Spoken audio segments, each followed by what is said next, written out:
নমস্কাৰ সকলোকে আশা ৰাখিছোঁ সকলোজন ভালে আছে বন্ধুসকল আজি 2025 বৰ্ষৰ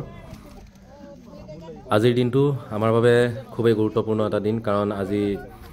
আমাৰ জামিৰা চাহ বাগিচাত পাত পূজা আৰম্ভ কৰিছোঁ আজিৰ দিনটোত মানে আজি আমি 2025 বৰ্ষৰ প্ৰথম দিনা পাত ছিঙিম আজি কলম কৰাৰ পাছত তো এখন ফুট বাগান হয় ফুট বাগান মানে কলম কৰা বাগান আমাৰ 23 নম্বৰ সেকশনটো আপোনালোকক এলপি কৰোতে মই দেখাইছিলোঁ এয়া 23 নম্বৰ সেকশনটোতে আজি আমি ফুট লগাবলৈ আহিছোঁ ফুট লগাম মানে আপোনাৰ 10 cm ফুটটো লগাইছোঁ আমি তো ইয়াতে আজি পাতৰ পূজা আৰম্ভ কৰিছোঁ আমাৰ পৰিচালকসকল বহি আছে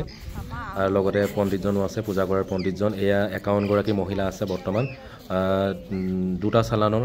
যেহেতু আমাৰ জামিৰা চাহ বাগিচাত দুটা মহিলা চালান আছে দুইটা মহিলা চালানৰ পৰাই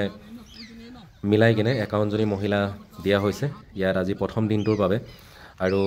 অন্যান্য বিলাক যিবিলাক বাকি ৰৈ গ'ল চালান বিলাকত তেখেতসকলক অন্যান্য কামত নিয়োগ কৰি ৰখা হৈছে তো এটা বিশ্বাস আৰু পৰম্পৰা যে 51 গৰাকী 31 গৰাকী 21 গৰাকী তেনেকুৱা অমিল সংখ্যাত দিয়া হয় অযুগ্ম সংখ্যাত এয়া চাওকচোন কি ধুনীয়া হৈছে বাগানখন পৰিৱেশটো চাওকচোন ইমান ধুনীয়া দূৰ দূৰলৈকে অকল হেউজিয়া এয়া জামিৰাৰ বিনন্দীয়া ৰূপ এয়া ভাল লাগিছে বোলো এটা ভিডিঅ' আপোনালোকক প্ৰস্তুত কৰিম বুলি কৈছিলোঁ কলম কৰা দিনতে যিদিনাখন আমি পাত প্ৰথম ল'বলৈ আৰম্ভ কৰিম এয়া আমাৰ পৰিচালকসকল পূজা কৰাত ব্যস্ত এয়া কাষতে লাগি আছে আমাৰ 22 নম্বৰ সেকশনখন এখন পুলি বাগান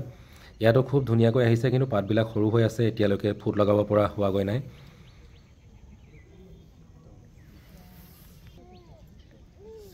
এয়া মোৰ চৰ্দাৰ আৰু এয়া ড্ৰাইভাৰজন মেনেজাৰৰ তো সকলোৱে বহি আছে আৰু যে পূজা শেষ হোৱাৰ পিছত তেখেতসকলে বেগ লৈ কিনে পাত উঠাবলৈ যাব কিন্তু আজি যিহেতু পাতৰ পূজা কৰিছে প্ৰথম দিন তো সেইকাৰণে গোটেই বছৰটো যাতে ভালে কুশলে পাৰ হয় পোক পৰুৱা বতাহ বৰষুণ সকলো ধৰণৰ পৰিস্থিতিৰ পৰা যাতে চাহ বাগিচাখন মুক্ত হৈ থাকে ধুনীয়াকৈ সুকলমে পাৰ হয় শান্তিত যাতে কাম কৰিব পাৰে তেখেতসকলে অনাগত দিনবিলাকত যাতে উৎপাদনো সুন্দৰ হয় তাৰে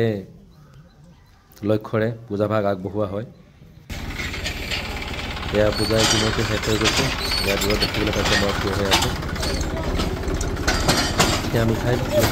যিহেতু মিঠাই আনে আৰু আপোনাৰ দক্ষিণা হিচাপে সকলোকে পূজাৰীৰ পৰা আৰম্ভ কৰি 51 গৰাকী পাত ছিঙা মহিলা আহে তেখেতসকলকো 20 টকাকৈ 10 টকাকৈ যেনেকৈ থাকে আৰু তেনেকৈ সকলোকে দিয়ে দক্ষিণা হিচাপে ইয়াৰ পানী গাড়ীও আহিলে আপোনালোকে নিশ্চয় দেখিলে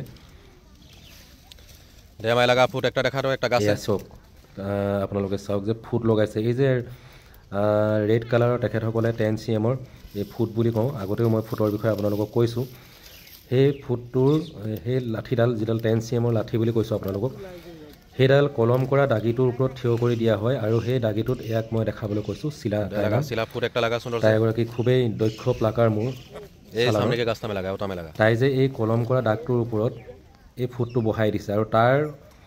সমান্তৰালকৈ পাতবিলাক ছিঙিছে যদি বেছি দীঘল হৈছে তেন্তে দুবাৰ ভাঙিছে আৰু যদি দেখাইটো একবাৰ হিমাত আছে সৰু পাত দুখিলা পাত এটা কলি বা এখিলা পাত এটা কলি হৈছে তেন্তে হেতু গুটেটোই লৈছে তাই এয়া চাওক ইয়াকে কোৱা হয় আমি টিপিং বুলি কওঁ